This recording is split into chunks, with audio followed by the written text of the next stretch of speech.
to the baseline. Cali, Warren Shaw discussing the hot button topics of the NBA. The Western Conference Finals is on the horizon. The two best teams out of the West, and it's only right that those two get down into a tussle, into a fight. The Oklahoma City Thunder will be taking on the defending Western Conference champs, the San Antonio Spurs. And I'm sure that the San Antonio Spurs have been waiting for this one. They had an opportunity a couple of years ago to put themselves in the finals, and the Oklahoma City Thunder showed their growth and their maturity, that they are a team coming of age. And so now it's an exciting time because the rematches are finally here. And to break things down, I got my man, 50 grand, representing out of Fort Lauderdale, Florida. Mr. Warren Shaw, representing for www.shawsports.net, Dime Magazine contributor. What's good, my man, Mr. Shaw? How are you doing this weekend, sir? Western Conference Finals, bruh. That's what we're talking about today. San Antonio Spurs, Oklahoma City Thunder, a long-awaited matchup, if you will. These two teams met a few years ago when Oklahoma City was actually able to move on and reach their first NBA Finals. And now I think the Spurs probably have the upper hand a little bit and looking to get a little payback on their way to their second straight NBA Finals. So great matchup. You know, lots of stars to discuss. We have a special guest all the way from Australia, but I'm going to go ahead and let you introduce my man over there. Yeah, man, we are finally international. I love it. You know what I'm saying? My man Rob Bass, DJ Easy Rock used to say it best. I might not be internationally known, but we be known to rock the microphone. And like you said, straight out of Australia, we got our man. He's a really great, he has a great basketball acumen, a great writer. His name is Francis McCarthy. If anything, you will definitely see him on the rise, on the come up. Let's not get it twisted. Out there in Australia, they know their basketball, and we know a few people. Shaw, I know you can attest to this. We know a few people out there that have given us some really great insight with regards to the game. And you know, the game is not just what you see here in the United States; it's global, and it's just a great pleasure to be able to have Francis McCarthy on board to help discuss the Western Conference playoff picture, or the Western Conference Finals between the Oklahoma City Thunder and the San Antonio Spurs. Francis, what's going on, my friend? Hey guys, yeah, it's awesome to be here. So thanks for having me on, and yeah, always glad to discuss the Thunder, and I'm glad we're still alive in the Western Conference Finals. So yeah, let's get into it. Yeah, man, Francis. First thing is first, man, because you are an avid Oklahoma City Thunder fan, and I gotta ask you, how did you come to have the Oklahoma City Thunder as your favorite team? Yeah, well, look, I've been following the NBA forever, and I've actually been to a couple of games over there. I've been to a Clippers game and a Boston Celtics game a few years ago over there. And but yeah, look, I've just always followed the game. But when the Thunder started coming along, firstly when they had Durant, but actually the first thing that intrigued me about them was appointing Sam Presti as the GM, and he was basically the youngest GM in the league at the time, and I thought that was really interesting. So once they did that, and he sort of explained his philosophy of building a team from underneath, where they were going to pick young guys in the draft and build a team to come up together, I was really intrigued by that philosophy, and I really believed in that, and so I jumped on board. And then next thing you know, it's Russell Westbrook, Serge Ibaka, James Harden, Jeff Green, you know, and they did it the way they planned to. So I always respected that. So I just, you know, worst team in the league basically, or losing a lot of games, and then we got ahead of schedule. You know, Lakers in the Western Conference, all that kind of stuff. Beat the Spurs, went to the finals. You know, lost the finals. Then last year was Westbrook. So basically, yeah, just been following the whole journey, and I just love the story, and I love the philosophy behind the whole organization. How frustrated were you when you saw the injury take place with Russell Westbrook? You know, the torn meniscus knee during the playoffs when Patrick Beverley, you know, went after him when he was trying to call that timeout. Did you have a little bit of vengeance in your heart as well, like most of the Oklahoma City Thunder fans?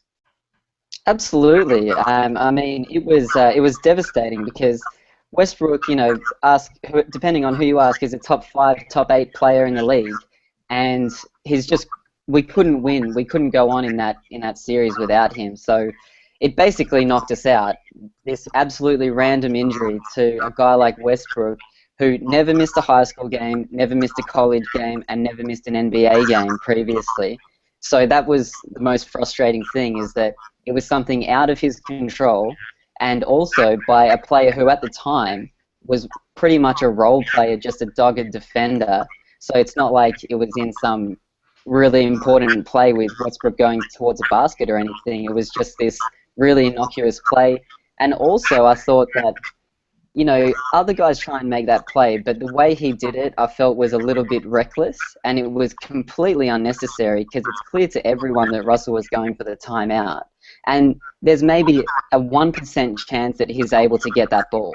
So I thought it was really unnecessary, and the consequences of that just low percentage play were just diabolical. So to lose an entire season on a nothing play was really frustrating.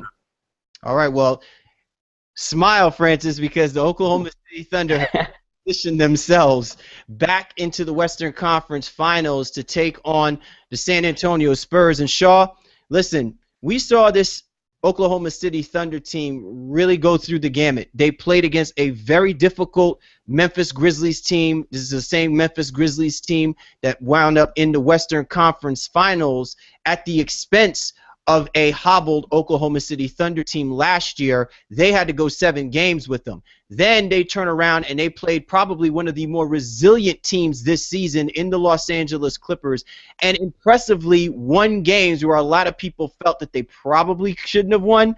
But you saw a whole lot more in this Oklahoma City Thunder team that kind of puts things right in its proper perspective now when we're talking about the 2 best teams in the Western Conference, with them and the San Antonio Spurs. Well, what we've seen from Oklahoma City in these playoffs is that they're definitely resilient. They've looked within themselves, and they've been able to gut out some wins that we didn't think they maybe were going to be able to get. Like you said, that Grizzlies series was dogged, man. They got out just barely alive.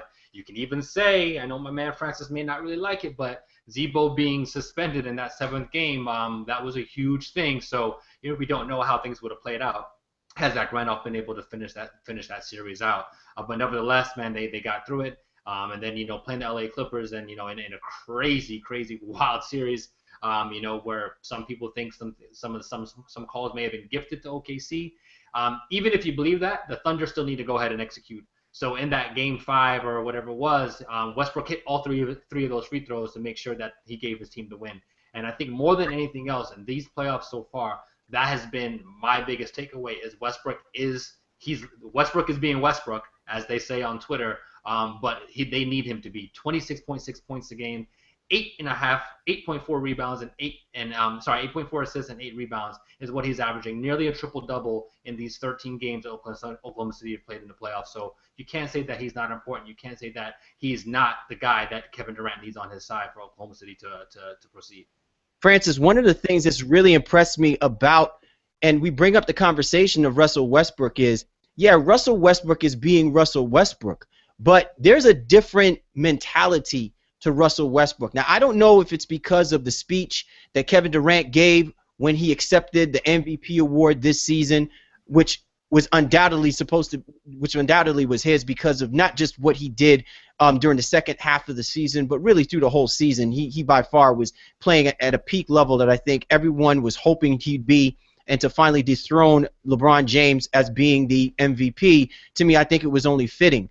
But what I'm seeing from Russell Westbrook is not just the aggressiveness, but there's a level of maturity in him. There's a level of fight in him, and it seems to be a little bit more controlled. Yes, at times he gets erratic, but just like Shaw's point, he stepped up and hit 3 big free throws, where most times his emotions would get him caught up in the moment. He doesn't focus. He doesn't hold it together down the stretch. And in games where they need someone to make that shot, to make that critical drive, the drive at which he caused Chris Paul to foul him to get those 3 free throws.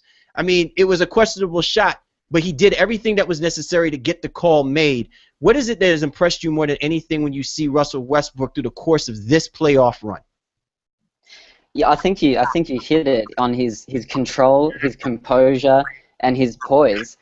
Because he's going against Chris Paul in that second round, who a lot of people like to think of as the best point guard in the league. And a lot of people are talking about the keys to that series was who was going to win the point guard battle. So Westbrook had a lot of scrutiny on his performances. And he's one of the most divisive players in the entire league in terms of his shot selection. People get on him all the time for that, about passing the ball to Durant. But we saw in that series against the Clippers, Westbrook played under control. He had outrageous assist totals, and he was attacking the basket at will. And he basically pulled us back from the brink in a couple of games where Durant was struggling to shoot. So Westbrook is a guy who, as a competitor, he's the one guy that I have the most faith in critical situations, because he's never afraid to attack, and he makes great plays in clutch situations. Let's switch gears for a moment, Francis, and let's talk about on the other side now who the Oklahoma City Thunder is planning to play, and that's the San Antonio Spurs. A year ago, everybody thought that opportunity, that Game 6, in which the San Antonio Spurs were but 7 seconds away from winning another NBA championship and quite possibly one of the bigger upsets in finals history in beating the Miami Heat, that game got squandered. They basically had the look of like, oh my God, I can't believe that this happened to us. And then now we were still talking about how this San Antonio Spurs team is bound to run out of gas. They look really impressive, but against younger and fresher legs, this team is probably going to run out of gas. And what we've basically seen is the remake of The Machine. It's almost like watching a T2 movie. The guy, they just liquefy into something that becomes now an unstoppable force. This is completely a different San Antonio Spurs team than what the Oklahoma City Thunder faced 2 years ago. Francis, what is it about this San Antonio Spurs team that concerns you more than anything against your Oklahoma City Thunder? Well, at the moment, it's Tony Parker. As you mentioned, they're a different team now. Kawhi Leonard is really in his prime now, and he's playing amazing basketball. They've also got my guy Patty Mills in there, making a massive impact, stepping in there as a scoring punch off the bench. So they've got plenty of depth. They're extremely well coached. But my concern at the moment is because Serge Ibaka is missing the rest of the playoffs with his calf injury, we don't have that outstanding rim protector to stop the Tony Parker drives. And Tony Parker, in any normal game, he gets to the rim at will for layups, and he's one of the highest scorers in the paint. And the guys who are above him are guys like Blake Griffin, and power forwards and centers. So he's basically the highest scoring point guard in the paint. And if he's able to attack the basket, he's going to be looking at an average of 25 points per game possibly in this series. So I'm really pretty concerned about the damage that Parker can do on the penetration, getting to the hoop and kicking out to the Spurs shooters as well. You know, it's interesting that you bring that up about Serge Ibaka's injury because it's still questionable at best. And given the fact that the Thunder, have this opportunity of taking out the LA Clippers and not allowing this to go to a 7th game, that might actually bode well for the Thunder because you're right, Francis, they absolutely need Serge Ibaka. Shaw, when you look at how Greg Popovich has this team poised to come in, and I remember that we had a conversation in our previews about the Spurs and the Portland Trailblazers, and we had some panelists come on and say the Portland Trailblazers are just going to be a better team than the San Antonio Spurs. Even when the San Antonio Spurs allowed the one game to the Portland Trailblazers, it didn't feel like in any way, shape, or form the San Antonio Spurs were actually threatened by the Trailblazers. Should the San Antonio Spurs be truly threatened by the Oklahoma City Thunder this time around? Well, threatened, maybe that's a strong word, but when you have 2 of the top 10 players in the league, and Durant obviously, probably obviously number 2, if you will, you have to be a little bit concerned by that because those are players that can go ahead and win you games per se by themselves. Durant, good, a superstar like that is usually good for one game by himself in a 7-game series. But the total team chemistry and team concept of the Spurs is something that not a lot of teams can handle. They come at you no matter who's out there. They got Aaron Baines to play well in the Portland series, and you can't game plan for that. That guy comes off the bench and gives you 8 points, 5, 6 rebounds. Like it just comes out of nowhere. So that's something that I think Oklahoma City is really going to have to struggle with. Their bench is going to have to somehow match San Antonio's bench, and I don't know that they're going to be capable to do that, especially with Ibaka now out, and now you have to bring somebody from that bench into the starting unit. The question is whether it's going to be Oklahoma City's going to go small now. And we just don't know, because San Antonio said they can really play any kind of way. They're one of the best offenses, most efficient offenses, and then they still have one of the best defenses out there. So it's looking like a real ominous task for OKC right now. But I think the Spurs, again, they're just one of those teams that they really put it all together. Manu Ginobili has been playing really great basketball, so if he's going to come in there and put added pressure on the paint, even if Parker's out there with him or if he's in there by himself, I think that's something OKC is really going to have to contend with. You're tuned to The Baseline. Cali, Warren Shaw with our special guest, Francis McCarthy, all the way from Australia, discussing about the Western Conference preview. Be sure to hit us up, man. We are always available on the Twitter side. My man Shaw is available at Shaw Sports NBA. You can get at me at GameFaceLee or get at the show's Twitter handle at NBA_The Baseline. Francis, what matchup really intrigues you more than anything when you look at the top two seeds in the West between the Spurs and the Thunder? Which one has you geared up and got your popcorn ready to watch for each and every single game that these two teams play against each other? Well, to me, it's Durant versus whoever, and I think that's going to be Kawhi Leonard initially. We saw in the finals last season that LeBron kind of had a few little struggles with when Kawhi Leonard was on the floor. So Kawhi is someone who can definitely, he's got the athleticism, the length to kind of bother Durant. So, and particularly again with Ibaka out, there's going to be an even greater scoring load on Durant to come through every game to hit 30, 35 plus. So that's going to have Durant, looking to be even more aggressive than usual. And it's going to be fascinating to me to see what schemes Popovich comes up with and which other guys he tries to put onto Durant as well, whether it's, going unusual with Ginobili, Diaw, or just trying to stick with Kawhi Leonard. I can't wait to see who the Spurs try and throw at Durant to try and put him off. Shaw, that was a great matchup, Francis. I completely agree with you. Shaw, when you look at how this San Antonio Spurs team can attack the Oklahoma City Thunder defense. And listen, let's be realistic about this. For the Oklahoma City Thunder to get past the San Antonio Spurs, they're going to have to play solid defense. They're not going to have to play like the greatest defense in the world, but they're going to have to play solid defense. And it was obviously shown against the Los Angeles Clippers that they can be exposed beyond a three-point arc.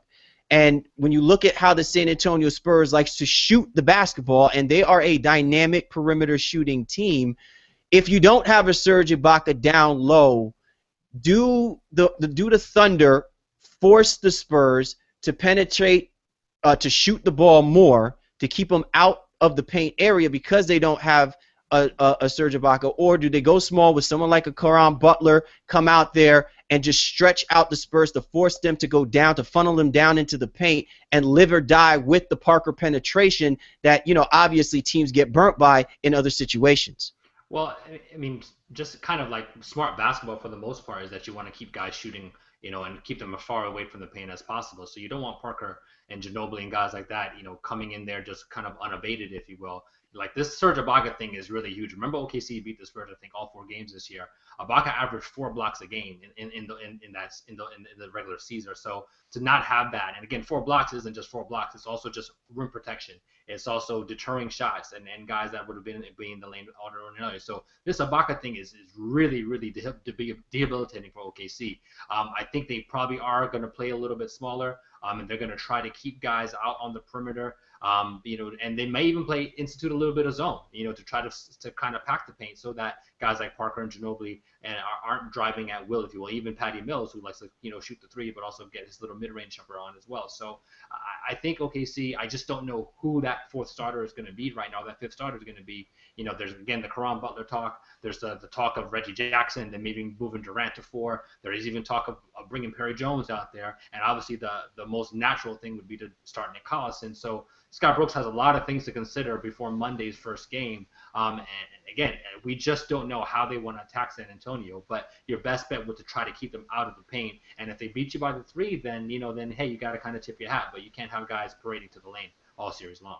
All right, Francis, it's pretty interesting to me that we have seen the coming of age of a guy who was a rookie center, that and Steven Adams. Now, a while back, Sean and I had talked about this kid, and I said, look out for this kid. This kid is going to actually be a problem in years to come. And it looks like his ability to find himself getting minutes, to be an important piece for the Oklahoma City Thunder has come in a lot faster than expected.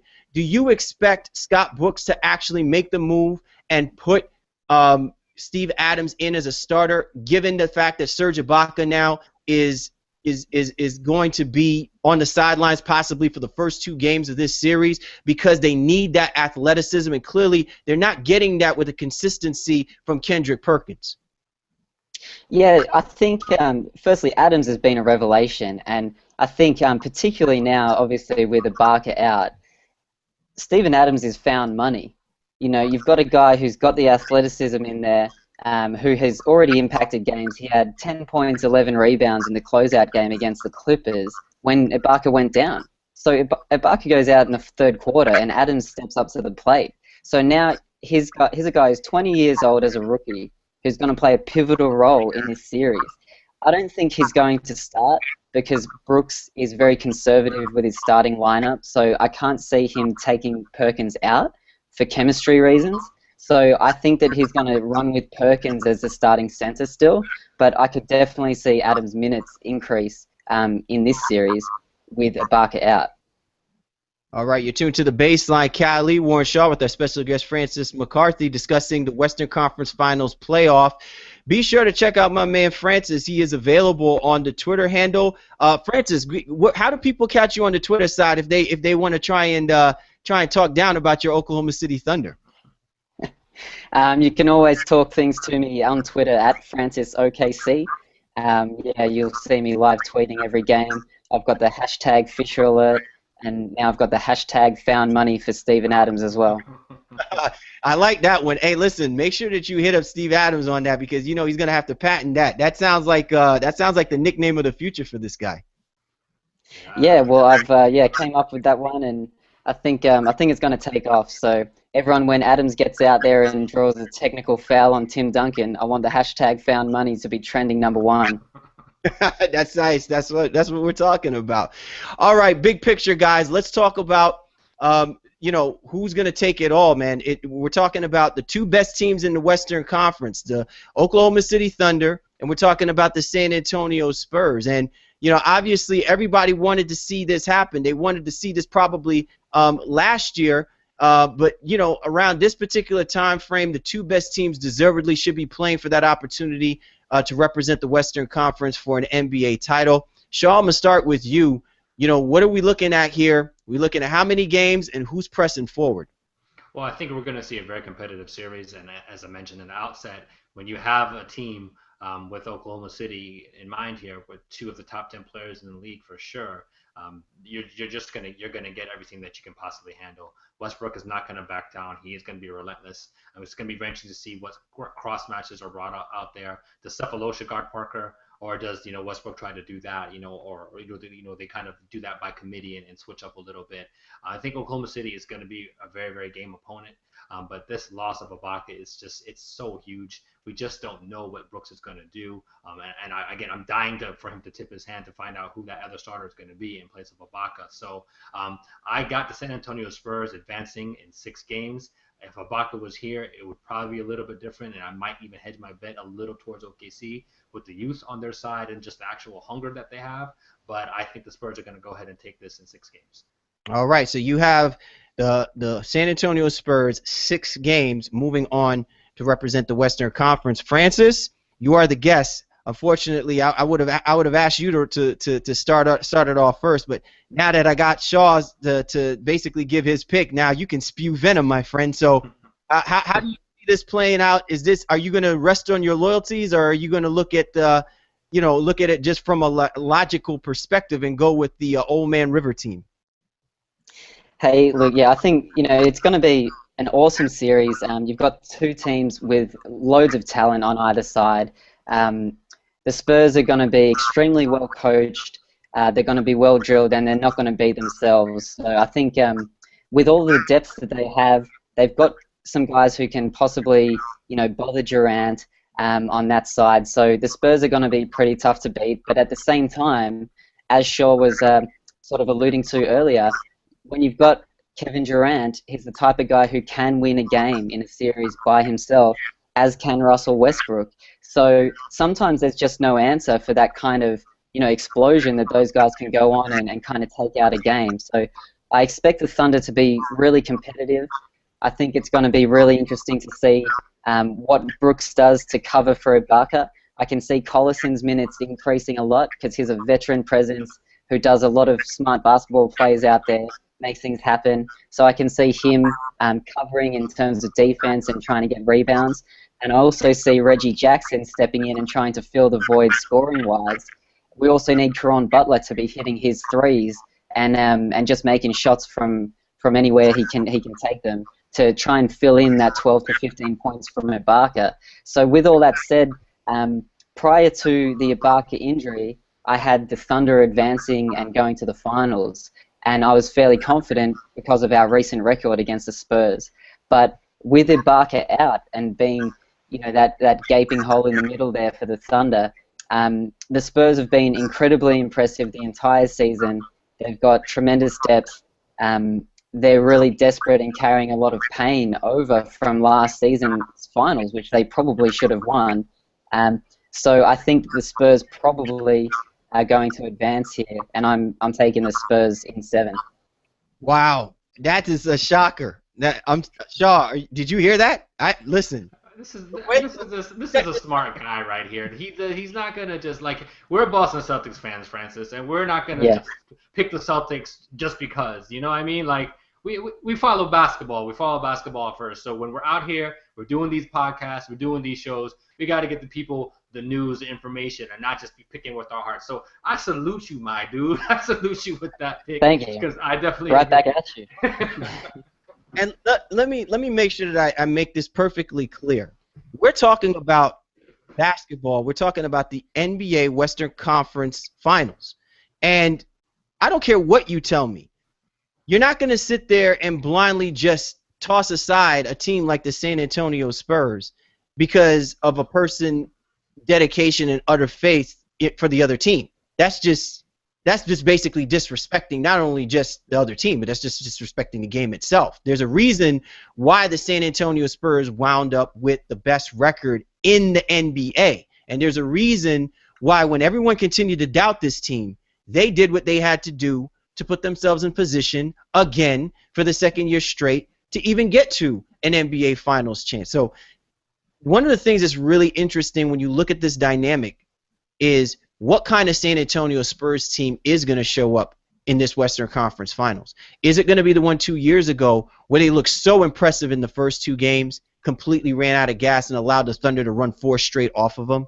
Or are you looking at a San Antonio Spurs team that's cognizant that they don't have that many years left in the tank with this group that they have, with this tandem that they have, and that they have to maximize that opportunity when it's given to them? And just like to your point, Francis, are they going to play with that sense of desperation, that sense of anger and resentment for giving up an opportunity to have an NBA title already in their grasp from a year ago?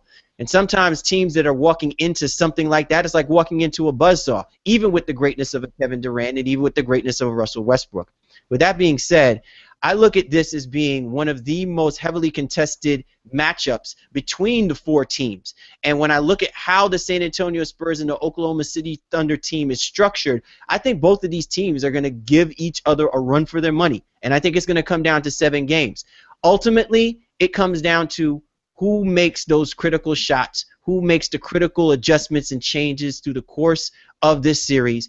And I always believe that when you've got a guy like Greg Popovich and you've got the assets that he has, and there's a reason why I've said this in other podcasts, there's a reason why you have a guy that's able to keep all of his starters under 20 minutes through the regular season so that now you can put Tim Duncan out there for 35 to 38 minutes. You can leave Tony Parker and Manu Ginobili out there for 37, 38 minutes if you want to. And that's something that might not be as an advantage for the Oklahoma City Thunder when you only have Kevin Durant and Russell Westbrook. It could be too much for them to overcome.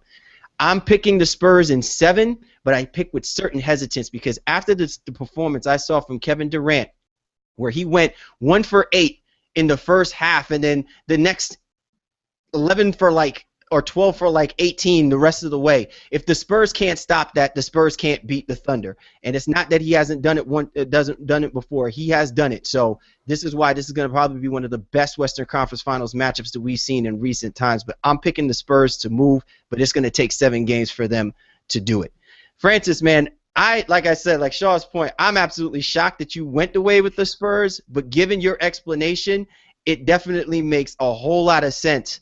I'm just hoping that the Thunder live up to the hype and basically push the Spurs to the very possible end that you could possibly think of when it comes to this Western Conference Finals playoff. Absolutely, and I mean, don't get me wrong, I would love to see the Thunder win, and you know it's a possibility, but you know, just being realistic about it, you've got to look at what the Spurs are coming with, and you know they've got a lot of firepower, and there's just such a heavy load on Westbrook and Durant to come through on the other side. So, you know, I'm not sure how impressed, you know, everyone would be if Durant is able to pull the Thunder through, but I think that would be a historic performance if Durant is, you know, averaging something crazy like 37 points a game or something to carry the Thunder through this thing, or if Westbrook goes off and averages 30 a game, who knows? But at this point, yeah, it does look like the Spurs are in a pretty good position to advance. And, you know, and I think it does come back to the long-term thinking of Popovich, Tim Duncan, Tony Parker, the Spurs organization, because they have won championships before, multiple championships, and they understand how rare it is to have this kind of opportunity to go into a Western Conference Finals against a team that is not at 100%.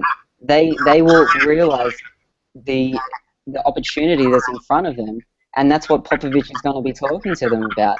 And if Kawhi Leonard hits those free throws at the end of that game in Game 6, the Ray Allen 3 doesn't matter. They're ahead by 4. It's a 2-possession game. So they were so close, and I think that whole team is carrying with them, you know, how close they were, and that they can still get it done this year if they're able to execute. So I think, you know, that's why I think the Spurs have a lot going for them here. But absolutely, I would love to see the Thunder push it to 7, and in a one-off game, in a Game 7, anything can happen. So let's see what the Thunder can do here. All right, Big Shaw, man, how much on your meter of watching? You know what I'm saying, on the watchable things that are going on in sports, where does this rank for you when you're talking about the Spurs and the Thunder? I think this has the most actual talent in the conference finals. There's a little bit more angst, if you will, obviously with the Pacers and the Heat going at it. So there's that rivalry and that hatred that they have. But I think the talent level is a little bit better out here in the Western Conference. So yeah, this is high up on my meter. I'll be watching every game very intently. But one thing I kind of wanted to point out too is, you know, Tony Parker has a hamstring injury. So they say he's going to play through it and he should be fine. But if that thing tightens up, then that changes the whole direction and complexity of this series and even things up a little bit more for OKC. So, you know, we really have to watch that and watch it very tightly. And if my man Francis is right, you know, with found money, if they can get found money from other guys, you know, a Caron Butler or a Perry Jones III or a Reggie Jackson, however, if those guys all step up and do things too, you know, this could turn on a dime. OKC's no slouch. So, again, I still have the Spurs in 6, but I think it's going to be one of the best series out there to definitely watch in these NBA playoffs. All right, well, there you have it, man. Another awesome show. Great preview, fellas. I want to thank my special guest, Francis McCarthy, representing out of Australia. He's not just an OKC fan, he is an NBA fan, and he gives you the knowledge and he gives you the 411 regarding the NBA. So be sure to check out my man. You know how to get him on the Twitter side. My man Warren Shaw and I, we appreciate you guys, and we'll continue to tune with us as we continue to give you coverage regarding the NBA Western Conference Finals and the Eastern Conference Finals. For the Baseline, Cal Lee, Warren Shaw, you guys have a good night.